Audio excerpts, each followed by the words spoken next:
Italy में आपराधिक mastermind Cyrus एक प्रतिष्ठित नीलामी घर में एक योजना के साथ पहुंच रहा है। अंदर वह छद्म मास्टर डैंटन और हैकर मी के पास से गुजरता है, लेकिन वह दिखावा करता है कि वह उन्हें नहीं जानता, जबकि वास्तव में वे उसकी टीम का हिस्सा हैं। पास में एबी के नेतृत्व में एक इंटरपोल टीम घटना पर नजर रख रही है ताकि साइरस कुछ करने की कोशिश न करे। एबी गुस्से में है क्योंकि उसने साइरस को एक हफ्ते तक डेट किया बिना ये जाने कि वह एक वांछित अपराधी है। यह नीलामी लंदन में उसी समय हो रही है जहां टीम के सदस्य मैग्नस द सेफी क्रैकर और ल्यूक द इंजीनियर अपनी जगह बना रहे हैं। वेनिस में वापस कला का पहला टुकड़ा मेलजेन द्वारा 11 मिलियन में खरीदा जाता है और फिर मेजबान कलाकार एनआर्ट का परिचय देता है, जिसका एनएफटी अगली नीलामी में नीलाम किया जा रहा है। ये 482 कैमरों से बना एक मुखौटा है जो वैन गिग की शैली पर आधारित एक एनएफटी बनाएगा और बिक्री के क्षण का लाइव 30 सेकंड का फीड देगा। साइरस तुरंत एक उच्च प्रस्ताव देता है और एबी को लगता है कि उसे पता है कि उसकी टीम वहां है। वह और डैंटन मॉल्जेन को पछाड़ने की कोशिश करते हैं और एक बार बिक्री हो जाने के बाद मैं जल्द ही एक अलार्म सक्रिय कर देता हूं। हर कोई नीलामी घर से बाहर निकलने लगता है और एबी को संदेह होता है, इसलिए वह अपनी टीम को अंदर भेजती है। लंदन में अलार्म भी बज रहा है और मैग्नस स्टोरेज के अंदर घुसने के लिए इलेक्ट्रॉनिक लॉक के साथ छेड़छाड़ करता है, जहां वह एक बहुत महंगी पेंटिंग चुरा लेता है। वह इसे एक ट्यूब के अंदर डालता है और पानी में फेंक देता है, जहां ल्यूक इसे उठा लेता है। साइरस के पास वापस आकर वह एनआर्ट को लेन देन पूरा करने के लिए अपनी नौक पर आने का प्रस्ताव देता है। वे पिछले दरवाजे से निकल जाते हैं जहां पायलट कैमिला नाव पर उनका इंतजार कर रही होती है। जब तक एबी पहुंचती है तब तक वे पहले ही जा चुके होते हैं और उसे एहसास होता है कि चूंकि एनएफटी को शारीरिक रूप से चुराया नहीं जा सकता, इसलिए उन्होंने कलाकार को चुरा लिया है। वह दूसरी नाव पर उनका पीछा करने के लिए बाहर निकलती है, लेकिन मैं जल्द ही उसका रास्ता रोकने के लिए नावों के झुंड में घुस जाता हूँ। एबी हार मानने से इनकार करती है और दूसरी नाव पर चढ़ जाती है, इसलिए कैमिला बहुत तेज गति से गाड़ी चलाना शुरू कर देती है और उसे धीमा करने के लिए खड़ी मोड़ लेती है। जब वे समुद्र तक पहुंचते हैं तो मैं जल्द ही एक अवरोध को सक्रिय कर देता हूं, जिससे कैमिला समय रहते गाड़ी चलाकर निकल जाती है, लेकिन एबी को पीछे छोड़ देती है। जब टीम नॉक पर पहुंचती है तो वे एनआर्ट को एनएफटी के लिए 20 मिलियन का भुगतान करते हैं और पार्टी शुरू करते हैं। इसके बाद एबी और उसकी टीम सुरक्षा मोन्टाज को देखती है और देखती है कि डैंटन लंगड़ाने का नाटक कर रहा था, इसलिए वह उसे ढूंढने के लिए अपने आदमियों को भेजती है। अगली सुबह एनआर्ट के अपहरण की खबर समाचार में आती है। एनआर्ट को जब पता चलता है कि ये लोग अपराधी हैं तो वह घबरा जाता है, लेकिन साइरस जल्दी से समझाता है कि क्या हो रहा है। मोनालिसा की कीमत तभी बढ़ी जब वह चोरी हो गई, इसलिए उन्होंने उस विचार की नकल की। मैग्नस और ल्यूक ने पेंटिंग को 20 मिलियन में बेच दिया ताकि साइरस एनआर्ट से एनएफटी खरीद सके, और अब वह गायब हो गया है। एनएफटी की कीमत 89 मिलियन है। साइरस इस पैसे को एनआर्ट के साथ साझा करेंगे, जो खुशी खुशी साथ खेलता है। इस बीच डैंटन को इंटरपोल ने गिरफ्तार कर लिया है और एबी के पास एक तस्वीर है जो साबित करती है कि वह साइरस को जानता है। जब वह उससे पूछताछ करने की कोशिश करती है तो उससे साइरस द्वारा नीलामी से भेजा गया एक बॉक्स और साथ में बिताए गए हफ्ते की तस्वीरें मिलती हैं। निराश होकर एबी लंदन जाकर डैंटन को लाने का फैसला करती है। ब्रिटिश मुख्यालय में एबी हक्सले से मिलती है, जो साइरस को एक सौदा पेश करना चाहता है। पहले तो एबी मना कर देती है क्योंकि वह पूरे 1 साल से साइरस का पीछा कर रही है, लेकिन हक्सले के पास एक मिशन है जो उसे प्राथमिकता देता है। जॉर्गनसन एक बहुत ही खतरनाक अपराधी है जिसने पैसे के लिए सैकड़ों लोगों को मार डाला है, लेकिन उन्हें उसे गिरफ्तार करने के लिए पर्याप्त सबूत कभी नहीं मिले।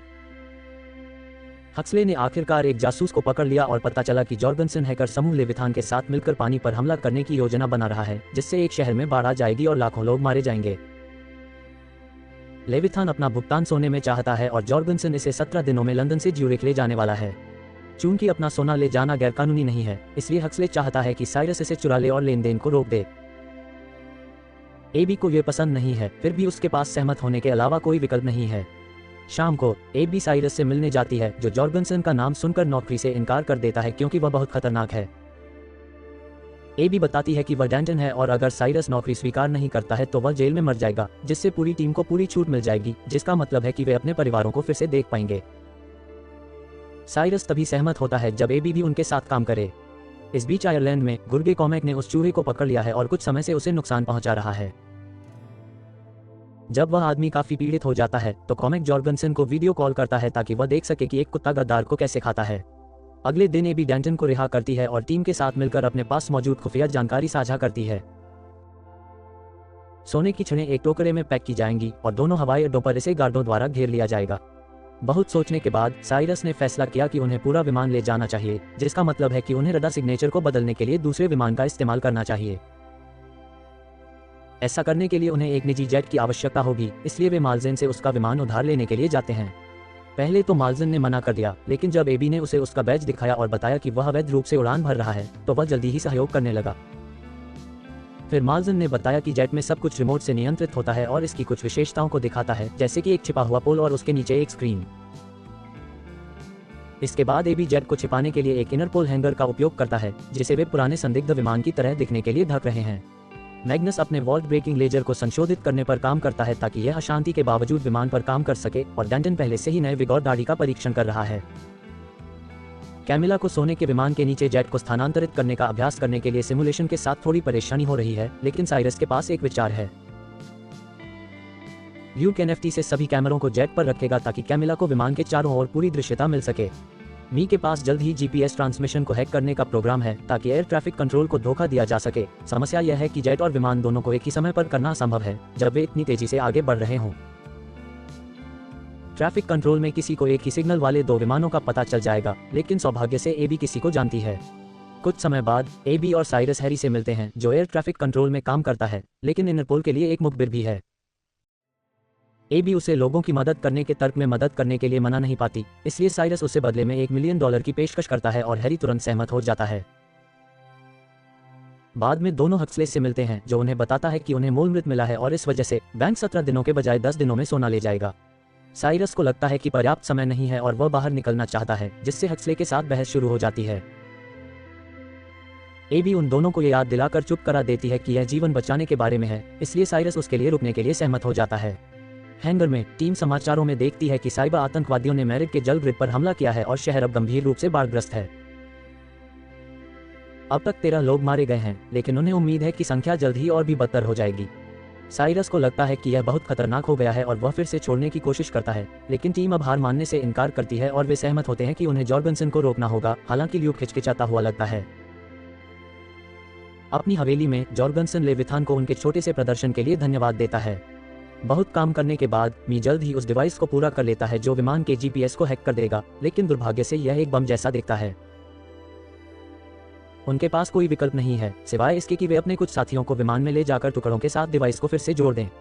अगले 10 दिनों तक टीम सभी विवरणों को पूरा करने, विमान को ढकने, डिवाइस को जोड़ने का अभ्यास करने और अपने सभी कामों को सही तालमेल के साथ पूरा करने में कड़ी मेहनत करती है। जब आखिरकार वह दिन आता है तो साइरस और एबी विमान में चढ़ जाते हैं और प्रथम श्रेणी में एक जोड़े होने का नाटक करते हैं, जबकि टीम के बाकी सदस्य अलग अलग वर्गों में फैले होते हैं। कॉमेक और 4 अन्य गुर्गे भी सोने पर नजर रखने के लिए वहां मौजूद हैं।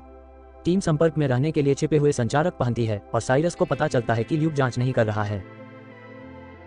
वह उसे फोन करता है और पता चलता है कि ल्यूक जॉर्गनसन से बहुत डर गया था, इसलिए उसने मिशन छोड़ने का फैसला किया। जैसे ही विमान उड़ान भरता है, कैमिला भी जेट पर होती है। अपने लैपटॉप पर मी जल्द ही विमान की जानकारी हैक कर लेती है और पता लगा लेती है कि जॉर्गेनसन के गुर्गे विमान में सवार हैं, इसलिए उन्हें सावधानी से आगे बढ़ना होगा। एक एक करके टीम के सदस्य डिवाइस के टुकड़ों को छिपाने के लिए बाथरूम में घुस जाते हैं, फिर एबी इसे एक साथ जोड़ने के लिए अंदर जाती है। कैमिला के उनके स्थान पर पहुंचने तक उसके पास केवल 10 मिनट हैं, इसलिए उसे जल्दी करना होगा।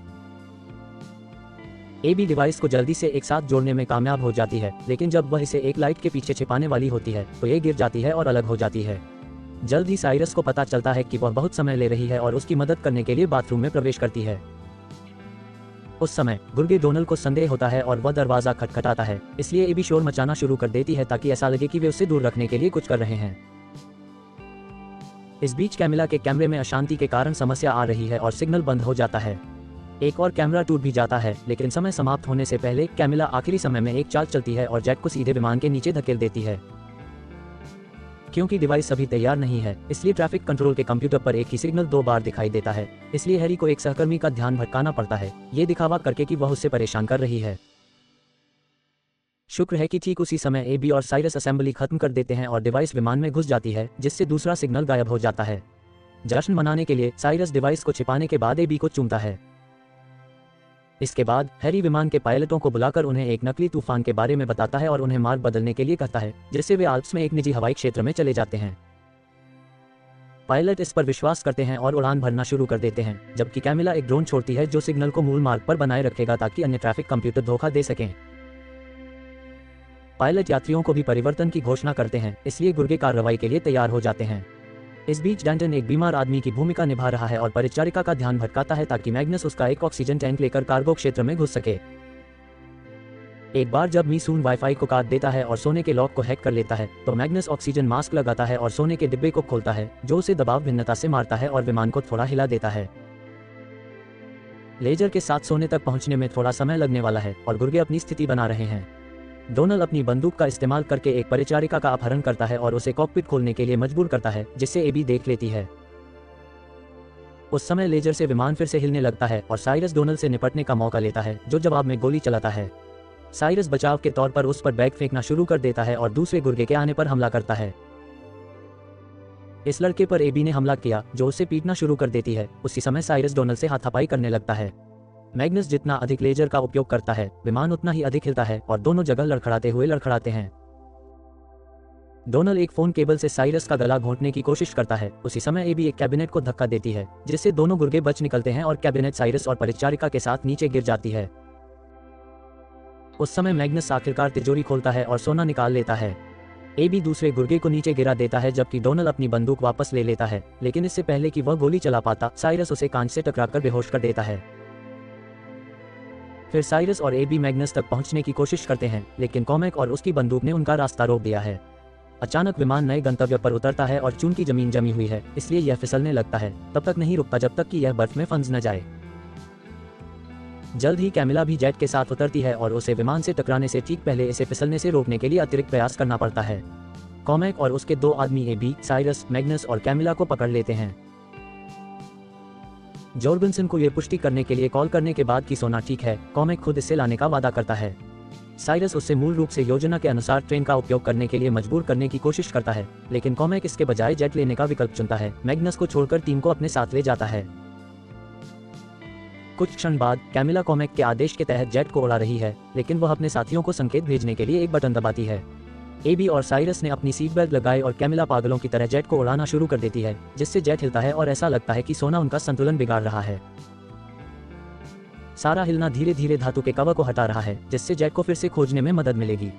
आल्प्स में वापस मैग्नस अपने अपहरणकर्ता को मारता है और बंदूक चुरा लेता है, लेकिन उसे नीचे रखकर भागने की कोशिश करता है। जब गुर्गा हथियार पकड़ता है और गोली चलाने की कोशिश करता है तो बंदूक उल्टी दिशा में चली जाती है और उसके हाथ में चोट लग जाती है, ठीक वैसे ही जैसे मैग्नस ने उसे करने के लिए संशोधित किया था। ट्रेन स्टेशन पर हक्सले को पता चलता है कि सोना नहीं आ रहा है और उसका साथी उसे बताता है कि योजना विफल हो गई है। अब सोना जॉर्गनसन के विला की ओर उड़ रहा है। हक्सले ने नाटो को फोन करने का फैसला किया और उन्हें एक आतंकवादी खतरे के बारे में बताया जिसे मार गिराने की जरूरत है। इस प्रक्रिया में एबी की मौत की परवाह किए बिना जैसे ही सैन्य जेट उड़ान भरते हैं, जॉर्गनसन लेविथान नेताओं से मिलते हैं और दिखावा करते हैं कि सोने में देरी अधिकारियों को विचलित करने की उनकी अपनी योजना थी। जल्द ही टीम का विमान नाटो जेट विमानों से घिर जाता है, इसलिए हैरी अधिकारियों को सूचित करता है कि विमान में नागरिक हैं। हालांकि हक्सले झूठ बोलता है और कहता है कि यह सच नहीं है, फिर भी इसे मार गिराने का आदेश देता है। हताश होकर साइरस ने गुंडे को निष्क्रिय करने के लिए पोल को सक्रिय किया। फिर वह और एबी ने उन सभी से हर जगह लड़ना शुरू कर दिया। संघर्ष में एबी रिमोट कंट्रोल को पकड़ने में कामयाब हो जाती है और जेट के नीचे बड़ी स्क्रीन पर नागरिक बंधकों के शब्द को प्रदर्शित करती है। फिर कैमिला एक चाल चलती है और सैनिकों को संदेश दिखाने के लिए जेट को उल्टा कर देती है, जो तुरंत रॉकेट को रद्द कर देते हैं। एक बार जब दूसरे जेट चले जाते हैं तो एक गुर्गा कैमिला को सब कुछ ठीक करने की धमकी देता है। वह जेट को वापस अपनी जगह पर रखती है और फिर गुंडे से लड़ती है, जो तुरंत उसे उसकी सीट पर धकेल देता है और उसकी कलाई तोड़ देता है, जिससे उसे उतरने की याद आती है। कैमिला पायलट होने का नाटक करती है, लेकिन अचानक लीवर खींच देती है, जिससे जेट बहुत तेज गति से नीचे गिरने लगता है। जब साइरस कॉमेक को दूर रखता है तो एबी फिर से नियंत्रण तक पहुंचती है और दरवाजा खोलती है, जिससे कॉमेक विमान से बाहर उड़ जाता है, इससे पहले कि वह उसे फिर से बंद कर दे। इसके बाद दोनों कॉकपिट में भागते हैं और नियंत्रण अपने हाथ में ले लेते हैं, क्योंकि कैमिला टूटी कलाई के कारण विमान को उड़ा नहीं सकती। वे विमान को गिरने से रोकने में कामयाब हो जाते हैं। हालांकि एक और धातु का टुकड़ा ढीला हो जाता है और हाइड्रोलिक पंप को नुकसान पहुंचाता है। दर्द में रहते हुए भी कैमिला इंजन का उपयोग करके विमान को चलाने की पूरी कोशिश करती है और जेट जॉर्गनसन के बगीचे में उतरता है, लेकिन ये कुछ मिनटों के लिए सड़क पर फिसल जाता है और तब तक नष्ट होता रहता है जब तक कि यह अपनी तरफ नहीं मुड़ जाता। सोना तुरंत विमान से गिर जाता है और साइरस, कैमिला और एबी को जॉर्गनसन के गार्ड घेर लेते हैं। साइरस ने देखा कि एक कैमरा अभी भी काम कर रहा है और नीलामी के दौरान उन्होंने जो NTF देखा था उसका उल्लेख किया, जो मेरे लिए जल्द ही हैकिंग शुरू करने का संकेत है। जॉर्गनसन बंदूक लेकर उनसे पूछताछ करने आता है, लेकिन उसी समय लेविथान नेता को इंटरपोल के बारे में एक संदेश मिलता है और वह सौदा रद्द कर देता है। क्रोधित होकर जॉर्गनसन उसके पैर में गोली मार देता है और उससे सौदा बहाल करने की मांग करता है, लेकिन चूंकि वह उससे मना कर देती है, इसलिए वह उसे मारने के लिए फिर से गोली चलाता है। फिर जॉर्गनसन पूछती है कि इंटरपोल एजेंट कौन है, तो साइरस दिखावा करता है कि वह वही है। इससे पहले कि जॉर्गनसन उसे गोली मार सके, इतालवी पुलिस आ जाती है और उन्हें घेर लेती है। जॉर्गनसन दिखावा करता है कि उसने अपनी बंदूक सिर्फ आत्मरक्षा में निकाली है, क्योंकि कुछ पागल लोग उसके बगीचे में उतरे थे, इसलिए साइरस ने मुझे जल्द ही संकेत दे दिया और अब जॉर्गनसन द्वारा महिला को मारने का वीडियो विमान की स्क्रीन पर दिखाई देता है। जबकि जॉर्गनसन को गिरफ्तार कर लिया जाता है, हक्सले और एक अन्य एजेंट हेलीकॉप्टर से आते हैं। एबी को एजेंट से पता चलता है कि हक्सले ने उन्हें गोली मारने के लिए मजबूर कर दिया था, इसलिए वह उसे मुक्का मारती है और घोषणा करती है कि वह नौकरी छोड़ रही है। साइरस और कैमिला नाव पर जा रहे हैं और एबी जल्द ही उनके साथ जुड़ जाती है। कुछ हफ्ते बाद साइरस एबी को उसके बचपन के घर को वापस खरीदकर आश्चर्यचकित करता है। वह एक बड़ा खुलासा भी करता है, ल्यूक ने कभी हार नहीं मानी, वह सोना चुराने के एक साइड मिशन पर था। मैग्नस ने नकली सोने की छड़ें बनाई थी और उन्हें उसी विमान में भेज दिया था, इसलिए लड़ाई के दौरान उसने नकली माल के लिए सोने का आदान प्रदान किया और असली सलाखों को विमान से बाहर फेंक दिया। ल्यूक आल्प्स में सोने को सुरक्षित रूप से उतारने के लिए रिमोट कंट्रोल का उपयोग कर रहा था और हक्सले इस बात से क्रोधित था कि वह बेकार धातु के साथ फंस गया था। अब साइरस और एबी झील के पास टीम के साथ फिर से मिलते हैं और रिमोट कंट्रोल का उपयोग करके वे पानी से सोना निकालते हैं। एबी टीम में शामिल होने के लिए सहमत हो जाती है और साइरस उसका स्वागत करने के लिए उसे चूमता है। कहानी अच्छी लगी हो तो कृपया चैनल को सब्सक्राइब करें और बेल आइकन को दबा दें ताकि आप इसी तरह के और वीडियो देख सकें। देखने के लिए धन्यवाद।